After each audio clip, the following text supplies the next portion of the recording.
પણ પતિ પત્ની તરીકે જ્યારે નથી બનતું અને જેવી રીતે હસ્તમુખે આવ્યા છો ત્યારે સર્વ સમાધાનથી હસ્તમુખે જતા રહ્યો એમાં ભલાઈ છે. પણ તમે એમ કહો 5 લાખ આપો, 10 લાખ આપો, 15 લાખ આપો, પણ ટકા અમારા થઈ જાય છે ને એનું કારણ એ છે કે અમે તમને 15 લાખ ગોતીને દઈ ક્યાંથી? નથી બનતું, નથી ઘરની અંદર એવું કોઈ રીતનું તમારે એને વિચારોની આપલે થાય છે, નથી ભેગું થતું, તો પ્રેમથી જેવી રીતે આવ્યા છો એવી રીતે તમારે કરી આવે લઈને ભાઈ છૂટા થઈ જાઓ.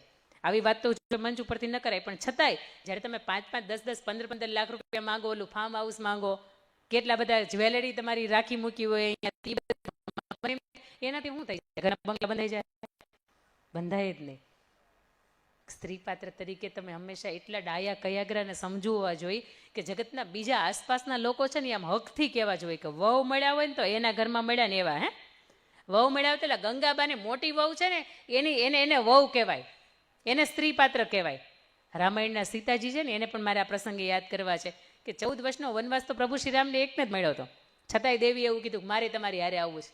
દેવી, આ થોડા દિવસનો પ્રવાસ નથી, આ તો બહુ લાંબો પ્રવાસ છે, તમારે ન હોવાય ત્યાં તમારા કેશ ગૂંથી દે એવું કોઈ ન હોય, તમારે ભોજન બનાવી દે કોઈ એવું ન હોય, તમારી આસપાસ કોઈ વ્યક્તિ એવું ન હોય, અને તમે તો મિથિલાની અંદર કેમ રહ્યા છો? અહીંયા આવ્યા પછી તમારાથી આવી રીતે ન રહેવાય. તો કે પ્રભુ તમે સાથે છો ને? હા, હું સાથે છું, મારે આવવું છે.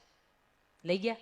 સીતાજી એક એવા વ્યક્તિ હતા કે 7-8 વર્ષની ઉંમરગાળો હતો ને ત્યારે પરશુરામે અને ભગવાન શંકરે આપેલું ધનુષને ભાંગી નાખ્યું, ખબર છે?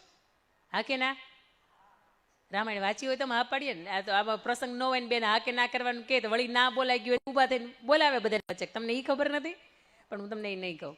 સીતાજીની પાસે આટલી અદ્ભુત તાકાત હતી, 7 વર્ષની ઉંમરમાં આટલું બધું પરાક્રમ એને બતાવ્યું, છતાંય હા હું સામે બોલ્યા જ ક્યારે? તાકાત ગમે એટલી હોય, બાપની ત્યાં રજવાડું ગમે એટલું હોય, પણ અહીંયા આવ્યા પછી આ બધું તમારું છે, હામું ન બોલે ને. એ તો આપણી સંસ્કારો જે અંદરના છે ને એ છતાં કરે. તમે ડબલ માસ્ટર હોય, ડબલ પીએચડી હોય, ડબલ ગ્રેજ્યુએટ હોય, પણ સાધુ સંતોય તમને એવું કહે છે કે એ તમારી સંસ્કાર, જો તમને કોની સામે કેમ બોલાય, કોની સામે કેવી મર્યાદા જળવાય, આ વસ્તુ તમારી અંદર નથી તો તમારી ડબલ માસ્ટર ડિગ્રી ભેગી કરીને ડસ્ટબિનની અંદર નાખી દો. જ્ઞાનવત્સલ સ્વામી આ બાબતની ખૂબ મજાની વાત કરે છે કે તમારી double PhD, double master, double graduate તો જ કામનું છે કે જ્યારે તમારા ઘરના વડીલો અમુક બાબતમાં તમારો વાંક હોય તોય ભલે, ન હોય તોય ભલે, અમુક બાબતમાં તમને રોકતા ટોકતા હોય તો તમે ચૂપચાપ સાંભળી લો ને, બીજા દિવસે એનો ફોડ પાડો. ગઈકાલે બા તમે આવું કહેતા હતા પણ ખરેખર વાત આવી હતી, તમે મને ગઈકાલે કહી દીધું ને, થોડુંક વધારાનું કહી દીધું. બાની અંદરથી પસ્તાવો થાય. હા તો બા બિચારે તમને ખાલી જરી કહેવાય એક શબ્દ બોલે ને તો તમે 10 શબ્દની ધડા ધડી, પછી તમે પીવેર સુધી પહોંચી જાઓ, પછી આખા સમાજ ભેગો થાય ને અમારા સમાધાન પંચના મેમ્બર આવે ને આખું બધું સમાધાન કરે કે ભાઈ હવે ત્યાં નહીં થાય એવું લેખિત આપીએ છીએ. પણ એની કરતાં બેટર છે કે આવતીકાલ સુધીની રાહ જોવો ને, જ્યારે જ્યારે તમને એમ લાગે ને કે મગજ હટી ગયો છે, ઘરની બહાર જઈને થોડુંક એકાંતવાળું વાતાવરણ હોય ને ઘડીક ન્યા ઊભું રહી જવાનું, અથવા તો ઠંડુ મસ્ત મજાનું પાણી પી લેવાનું, મગજ શાંત થઈ જાય. મગજ હટી ગયો હોય અને ત્યારે તમે ધડાધડ બોલો ને, 1 સેકન્ડ 1 મિનિટ માટે ખમી જવાનું. 1 મિનિટ તમે ખમી જાઓ ને, આ જેટલું પણ મગજમાં ઘૂમતું હોય ને બધું વયું છે. પણ જો 1 મિનિટની અંદર તમને કોઈ પણ વ્યક્તિ કંઈ પણ પ્રત્યુત્તર આપ્યો એટલે સમજો કે એનું દશા છે કે એની દિશા છે ને એ બધી બદલાઈ જાય. વાત ઘણા હાવ અવડી હોય, રાઈનો પહાડ બનાવી દઈએ આપણે વાત કરીએ ને ગુજરાતી ભાષાની અંદર, કે વાત આટલી જ હોય પણ આખા ગામની અંદર જગ જાય થાય ને છેલ્લે ખબર પડે ને બાંધવાનું હું કામ થયું હતું, વાત જ ભૂલાઈ ગઈ હોય. બોલો. પણ સ્ત્રી તરીકે જ્યારે રામાયણની અંદર સીતાજીની પાસે આટલી અદ્ભુત તાકાત હતી, આટલો બપ્પાને ત્યાં રજવાડું હતું, છતાંય કંઈ બોલ્યા નથી. સીતાજી અશોક વાટિકાની અંદર એને રાવણ લઈ જાય, 1 વર્ષ ત્યાં 365 દિવસ રહે, ફરીથી એને રામ રાવણનું યુદ્ધ થાય ને અહીંયાથી લઈ આવે, અગ્નિ પરીક્ષા આપે, ગર્ભની અંદર 2 સંતાનો ઉછરે છે. એને પણ એમ થતું હશે ને મારી પંચમાસી આવે એમ. આપણા ઘરવાળા સરપંચ હોય અને આપણને એમ થાય કે હા આપણી ઘરે પ્રસંગ કેવા જોરદાર આવે. આપણા હારા સરપંચ હોય તો આપણને એમ લાગે ને કે ભાઈ 5 મોભાદાર વ્યક્તિ આપણે આંગણે આવશે. તો એ તો અયોધ્યાના પટરાણી હતા, અયોધ્યાના રાણી હતા, અને અયોધ્યાની અંદર અયોધ્યાના નરેશના પત્ની કહી શકાય. હવે પ્રભુ શ્રી રામના પત્ની એટલે એને પંચમાસી કેવી જોરદાર ઉજવાતી હોય ભાઈ, છતાં એના જીવનની અંદર પંચમાસીનો પ્રસંગ ન થયો. એના જીવનની અંદર શ્રીમંતો નયન સંસ્કાર, ગર્ભાવસ્થા હોય, 2 બાળકો ઉછળતા હોય, કેટલી જવાબદારીને બધા સાચવતા હોય. આ ગર્ભાવસ્થાની સાથે તો આપ પસાર થયા છો, આપને ખબર છે કે ગર્ભની અંદર બાળક છે, આટલી વાતની જાણ ઘરે સાસુબાને થાય એટલે સાસુબાનું વર્તન તરત જ બદલાઈ જાય, કારણ કે એને ખબર છે કે આવનારું સંતાન છે ને એની ઉપર અસર ન થાય ને આવું મારું જીવન જીવવાનું છે. છતાંય તે કોઈ ધોબી એવું કે આવા મારા પત્ની હોય તો ન સ્વીકારવું. એટલે રામ એવું કે લક્ષ્મણ તમારા ભાભીને તમે વનની અંદર મૂકી આવો, ફરી વનવાસમાંથી પાછા આવ્યા હતા, ફરીથી વલકલ ધારણ કરીને પાછું એને જીવન જીવવું પડ્યું હતું. જેટલા સુખ એણે મિથિલાની અંદર ભોગવ્યા હતા, એમાંનું એક પણ સુખ એના જીવનની અંદર અયોધ્યામાં આવ્યા પછી નથી આવ્યું. 2 બાળકોને જન્મ આપ્યો, 2 બાળકોને એટલા બધા શૂરવીર બનાવ્યા કે અશ્વમેઘ યજ્ઞ કરવાનો હતો, અને લક્ષ્મણની સાથે 2 ભાઈઓ યુદ્ધ કરે ને ત્યારે લક્ષ્મણને હરાવી દે, અને 2 ભાઈઓ છે ને એ જીતી જાય. રામના દરબારની અંદર આવે અને સરસ મજાની રામાયણ સંભળાવે. હમ કથા સુનાતે રામ સકલ ગુણધામ કી એ રામાયણ હે. સરસ મજાની રામાયણ સંભળાવે એટલે પ્રભુ શ્રી રામ એને પૂછે કે તમારી ઓળખ શું છે, તમે કોના સંતાનો છો, તમારી અંદર દિવ્યતા ભરપૂર છે, તમે રાજકુમાર લાગો છો, તમે ઋષિકુમાર લાગો છો. અને ત્યારે એ બાળકો એવું કે અમે અયોધ્યાના નરેશ પ્રભુ શ્રી રામચંદ્રના દીકરાઓ છીએ અને અમારી માતાનું નામ સીતાજી છે. આ વાત સાંભળો ને એટલે તમને મને અંદરથી ધ્રુજારી છૂટે. એ સમયમાં રામના આખા રાજદરબારની અંદર ધ્રુજારી છૂટી હતી કે આવી અદભુત તાકાત એકલી માયો છે. તમારા માતૃશ્રી આજે સાથે આવ્યા છો કે હા એ આવ્યા છે. સીતાજીને જે ઋષિની આશ્રમની અંદર પોતે રહ્યા છે એ ઋષિની સાથે આવે છે. સીતાજી 2 હાથ જોડીને બધાની માફી માંગે છે. દેવ હવે ઘણું જીવનની અંદર ખૂબ અગ્નિ પરીક્ષાઓ આપી, જીવનની અંદર ખૂબ લાંછનો હું નહોતી ને છતાંય મેં સહન કર્યા છે, પણ આજે 2 હાથ જોડીને સૌની માફી માંગતા એવું કહું છું કે તમારા સિવાય મેં કોઈ પણ પુરુષ પાત્રને મારા હૃદયની અંદર કે મનની અંદર સ્થાન આપ્યું હોય, અને તમારા સિવાય મેં કોઈ પણ પુરુષની સામે જો ઊંચું જોઈને પણ જોયું હોય ને કે ખરાબ દ્રષ્ટિ હતી, તો ઈશ્વર આ ધરતી માતા આની અંદર જગ્યા નહીં કરે. બાકી આ ધરતી માતા એક ક્ષણની અંદર ધરતીમાં એનો રથ લઈને આવે, સીતાજીને બેસાડે, બધા જ વ્યક્તિઓની સીતાજી માફી માગે ને છેલ્લે પ્રભુ શ્રી રામની પાસે જાય અને એને એવું કે ત્વમેવ ભર્તા ન ચ વિપ્રયોગ. બંને બાળકોની જવાબદારી તમને સોંપું છું, પણ એની સાથે જો જન્મ મળો ને તો તમે પતિ સ્વરૂપે મળો. તમે પતિ સ્વરૂપે ન મળવાના હોય તો મારે મહિલા તરીકે કે સ્ત્રી તરીકે આ દુનિયાની અંદર હવે અવતાર લેવો નથી. એ સીતા હતી ને એટલે બોલી શકે. આજની આ સીતાની સિયા થઈ ગઈ, અને આજની સિયા હું કે ખબર છે, હું આ જન્મ તમારી યારે છેલ્લો, આવતા જન્મની અંદર ભટકાતા. તમે બોલો છો પાછું, હું નથી બોલતી. આવતા જન્મની અંદર કે ભટકાતા જ નહીં. જો મને ખબર પડી કે આગલું ઘર છે એટલે હું મારો રસ્તો બદલી નાખું, મારું સિટી બદલી નાખું, બદલવું પડે તો મારું નામે બદલી નાખું, પણ તમારી યારે હવે ભેગી ન થાવ. આ હજી તમે નથી કહેતા, અહીંયા પૂછો.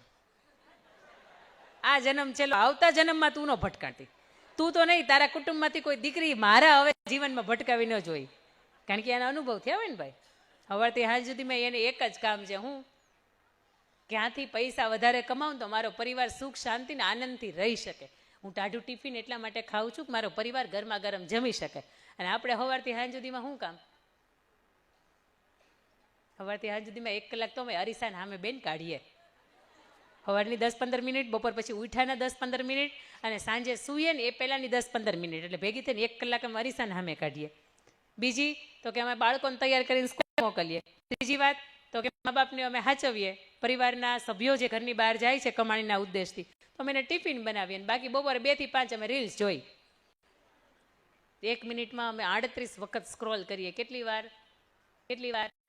આ રિસર્ચ આવું કહે છે. અંકિતાબેને સાક્ષાત અનુભવ નથી કર્યો. રીલ્સ તમે મારી જોતા હશે, પણ હું ગામ આખામાં કોઈની રીલ્સ નથી જોતી. હું મારી કમેન્ટ નથી વાંચતી, કારણ કે મને પાસે એવો સમય જ નથી. બપોરે 2 થી 5 આપણે જોઈએ તો આપણે શું જોઈએ ખબર છે? સસ્તું ક્યાં મળે. આમાં બા નથી આવતા, આમાં